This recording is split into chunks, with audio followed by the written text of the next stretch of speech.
Welcome to You've Got Messages, where we are going to explore the beauty and wisdom of oracle card decks and messages that we receive and often miss in our everyday life. Just to give you a little bit of background about myself, I'm Claire Gray. I'm an emotion code, body code, and belief code practitioner, Psych-K facilitator, and have a 40-year background in applied kinesiology. My personal journey with oracle card decks started around 20 years ago. I was invited to a friend's birthday party and was intrigued and bemused at the fact that she was being given oracle card decks as her birthday present. By the end of the evening, she had amassed quite a collection, and I was really baffled. In my mind, like, why would you want more than one deck? Why would you need more than one deck? Fast forward to 2025, how could you survive with only one deck? So my mindset has changed slightly. So as I said, the whole concept intrigued me to the point where I decided to go out and buy my first deck of oracle cards, which, if memory serves correctly, was the Life's Purpose oracle card deck by Doreen Virtue. I actually remember sitting in the car and opening the box and shuffling the cards and asking a question and being totally amazed at the message that I received and how the message perfectly aligned with the question that I had asked. What I didn't realize that that first deck that I purchased was to become a passion and a love for not only oracle card decks, but for messages. And it would become a part of what I do. Well, that one deck of oracle cards became many decks of oracle cards, to the point where my husband took me out and we had to buy a bookcase to house my collection. I do seem to remember him asking if we should buy two bookcases just for those decks that I would be buying in the future. But I think we're okay. Well, maybe we'll need one soon, but that's okay for now.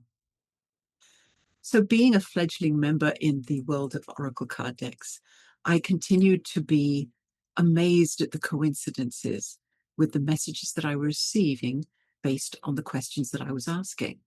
They always aligned perfectly and always gave me advice and steered me in the right direction. It made me feel better about the situations that I was in and what to do about it. But I still didn't understand back then where they were coming from. After about the 10th coincidence, I realized that I was working with something so much bigger than me, that in actual fact, these messages were coming from the universe, was coming from the divine, the angelic world, whatever you want to call it. It was coming from a power that was so much bigger than I could even imagine, and giving me messages in every area of my life. And sometimes they could be really, really intriguing messages. So let me tell you a personal story just to illustrate what I mean by this. So it was a little while ago, my husband was getting ready to go to a business meeting on a new project that he was working on with a few partners. And I knew that the meeting was going to be really long. So I said, would you like me to make some chocolate chip cookies for you to go to the meeting? You're not going to have enough time to eat, so at least you'll have something to eat during the meeting. So I was getting prepared to make these chocolate chip cookies for the meeting for him. That day, I received a new deck of oracle cards. So we're sitting at the coffee table and I said, here's my new deck. Why don't you shuffle and ask a question? So he did. And he shuffled the deck until one jumped out, which was one of the ways that we find messages and find these specific messages that we want. So he picked up the card in question and looked at me with this stunned look in his eye, like deer in headlights. It's like, what? He then turned the card over and showed me. The card had a picture of a chocolate chip cookie on it. Then we both sat there with a stunned expression on our faces. I then looked in the book to find out what the actual message was. And it was all about mixing ingredients, mixing different elements into this ingredient to make a sweet life.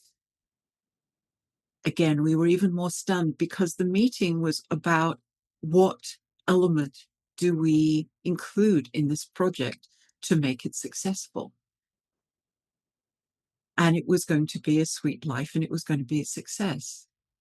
So not only were the words in the book absolutely dead on and gave us a lot of confidence and gave him a lot of confidence going into that meeting, but the image on the card validated that this message is for that meeting on Friday because it depicted the chocolate chip cookie.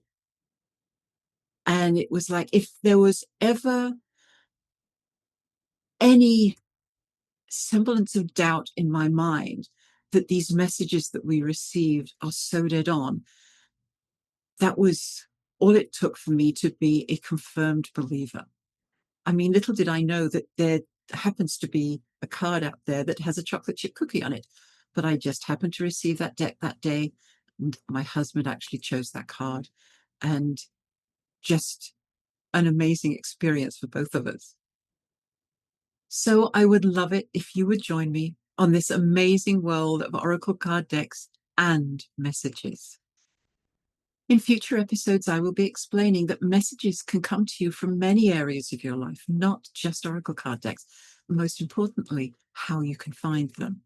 And by the way, it's important for you to know that you don't have to be psychic to get these messages or even have a well-tuned intuition. All you need to do is start believing in yourself. And the more you use this practice, the more you find messages, the more you will find that your intuition will get better and you will start to believe those little signals and understand what those signals are. I will also show you how to navigate through those longer messages. I mean, some decks of Oracle cards, the message is one short paragraph and it's easy to understand. Some other decks, they can be 6 and 7 pages long and it can be a little overwhelming. It's like, is this whole thing my message? Your message could actually be contained in just one short paragraph. It could actually be one short line. And I will show you how to actually find the specific message that's meant just for you. There are literally thousands and thousands of decks of Oracle cards on the market today. And it can be a little overwhelming, especially if you're new to this type of divination. So each episode, I will be giving an honest evaluation of an Oracle card deck. I am not being paid to give a review. So it's my interpretation and be reviewing things like the messages, the quality of the cards, the packaging, the price, and the imaging. And I hope that'll help you make a decision of what Oracle card deck you would like to purchase in the future. In every episode, I will be getting a message for the entire You've Got Messages podcast audience. And if there's any deck that you would like me to review or feature on an upcoming episode, just go to my website, clairegray.life, and click on the podcast link and send me a message. And hopefully I'll be able to answer those messages on future episodes. Hey, so today on our first episode, I'm going to be getting a message for you. The message comes from the Raven's Wand Oracle. So for this message, I'm just going to connect. It's my intention to connect to the whole audience, and I'm just going to shuffle the cards and see which one jumps out. So bear with me just 1 second.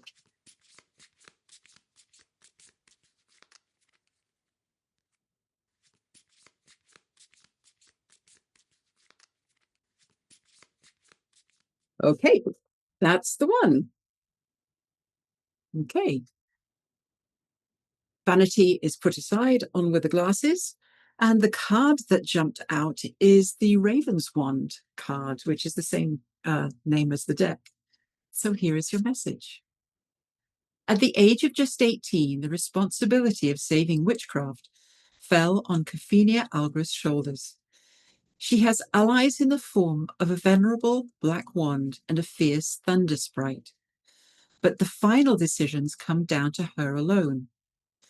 We all want to be the best, but Cophenia is reminding you that doing your best is more important. You might make mistakes, but this is how the real world works. Accept that as long as you give your best, nobody can ask for more or expect perfection, not friends, colleagues, family, or even the gods. So there is your message. Just be your best. You don't have to be perfect in any area of your life. Just do your best. So I will leave you to ponder this. The universe is in constant conversation with you. And until we meet again, notice those messages in every moment.